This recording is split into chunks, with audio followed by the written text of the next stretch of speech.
That's you. That's your why. That's your purpose for life. You develop the skill. Like, you're probably pretty good at selling, Yeah. but you're not connected to a purpose. They need to trust you first before they'll listen to you, because they don't have hope.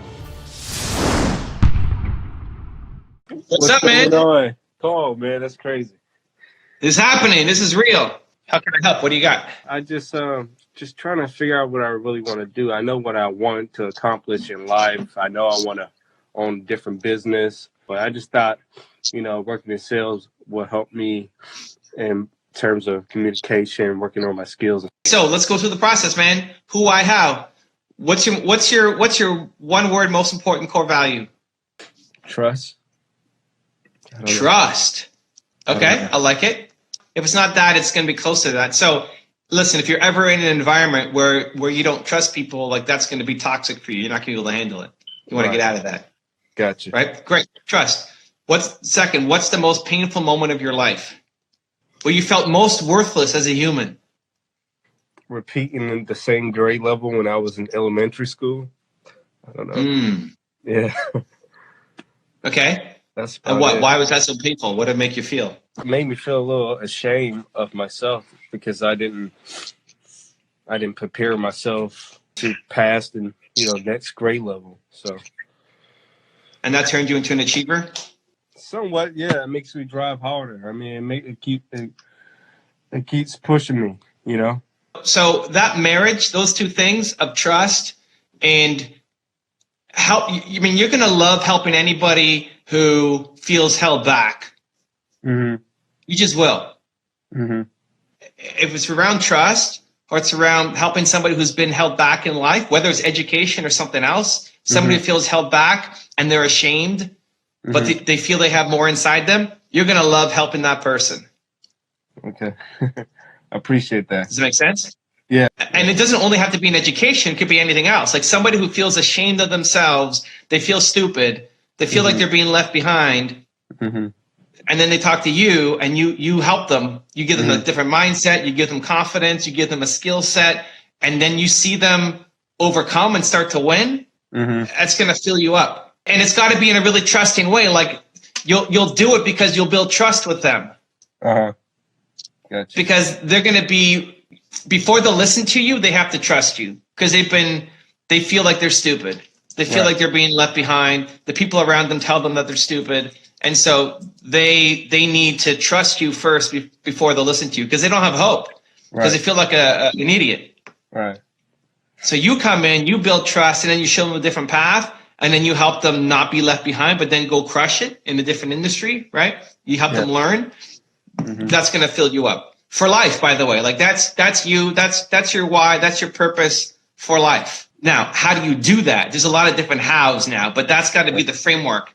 And so in sales, the people who you'll love selling to the most are when you're giving them a product or service where you know that the result for them is you're taking somebody who's been left behind and can now go off and dominate.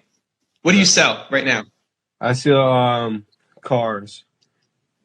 Cars. Yeah. Great. So if somebody's just buying another car just to buy another car, it's not going to make you super pumped. If you're going to help somebody buy a car and like that's going to help them get their next job, or that's going to help them move across the country, or that's going to help them like have a meaningful goal where they felt left behind and now this car is going to be the ticket for them to get to the next spot in life. Yeah. Like those are the people you're going to love selling to. Gotcha. Is it making sense? Yeah, absolutely. Yeah. Yeah. So now it's just figuring out how you're going to use your skills to help people who feel like they've been left behind. Gotcha. So it could be still selling cars. It could be, the problem is you develop the skill, like you're probably pretty good at selling, but you're not connected to a purpose. Right. So you're just going in every day and you're just selling cars and it feels like you're just doing the same thing on repeat. You're not using your skills to help people. Right. Gotcha. So how do you help people? Well, it's that path. Do you get to build your own client base, or is it just people who end up walking to a dealership? I get to build I've been there for 2 years, so I'm able to build clientele because of, me selling so many cars over the years. So I'm able to follow up with those customers and ask for like referrals and stuff like that.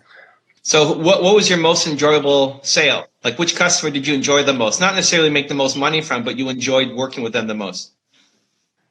It's always someone who owns their own business for some reason. Like I connect with people who owns their business pretty well. It's just like the chemistry is there. I don't know.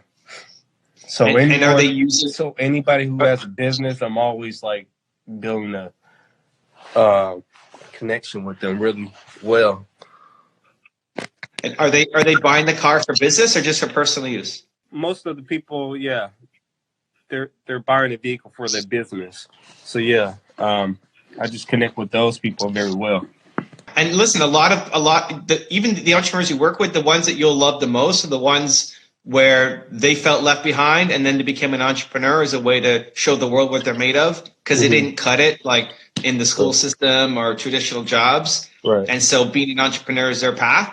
Those are the ones you'll connect with the most, and you'll do it by building trust with them. And so if you want to continue down the path of being a car salesman, then those are the entrepreneurs, like those are the people who go off and target.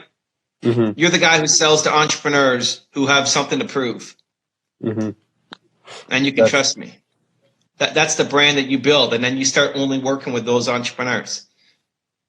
That makes sense. And then if you position it that way, then it's easier to get referrals from your clients. Mm-hmm. Then it's not just, oh, he's a really good guy and he gave me a good deal on my car. It's like, no, this is the car salesman who works with entrepreneurs who have something to prove. Yeah. It makes it easy. Now I don't even know where you are. I want to come buy from you. Thanks, man. Where are you based, man? Where do you sell? I'm in Atlanta, Georgia, but I work in Duluth at our Rick Hendrick Buick GMC dealership. Great. So now you got to be making your way into entrepreneur circles. You got to be doing entrepreneur podcasts. You got to go Atlanta has a huge entrepreneur scene. And I want people coming from Atlanta to Duluth just to buy from you. Yeah, that'd be awesome. Like, how far is it? It's about 30 minutes. Yeah, that's easy, man. That's an easy drive. If you were 30 minutes from my house, but I knew you were the guy who sold to entrepreneurs, I would come drive to meet you. I appreciate that. And those are the people who you're going to love, right? For you, it's not just a strategy. Yeah. For other people who are going to be working, your colleagues, for them, it might be a strategy. Okay, go target entrepreneurs, go target business owners, but they're not going to connect the same way that you can connect. Right. So they can copy your strategy all you want, but you're going to actually crush it because it's from your heart. Right. Absolutely. So I've never seen any car salesmen who are crushing it in the entrepreneur space. I mean, I live in the entrepreneur space, and I've never seen any entrepreneur or any car salesman say, I sell to entrepreneurs. I want to help you grow your business. Right. I believe in you. Right. Like if I was selling cars, I'd do the same thing. I'd be the believe guy in the car industry. Yeah. And people would drive miles to come see me and buy from me. Well, so that's how you do it. You start building your brand in entrepreneur circles in the Atlanta area. That makes sense. Yeah. People will come. People will drive half an hour to come see you. I appreciate that, man. Yeah. All right. Good luck, man. All right. Cheering you on. If you want another awesome video in our Black Excellence series, check out the video right there next to me. I think you'll enjoy it. Continue to believe, and I'll see you there.